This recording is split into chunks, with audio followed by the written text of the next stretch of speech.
profoundly ignorant, spectacularly stupid.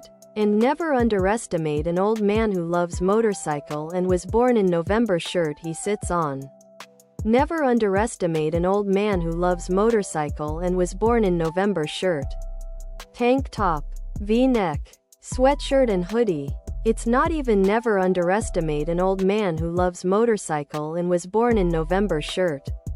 Anti-intellectualism. It's tribalism. I honestly don't think he realized how poorly it was going.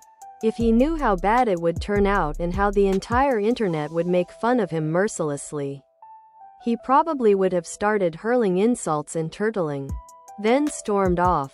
I have not seen or heard from a single one that has reacted with anything other than a heightened sense of distrust for the media or an emboldened, unswaying devotion to Trump. It is truly sad. But this does not move the needle one bit for his base. Unfortunately, other products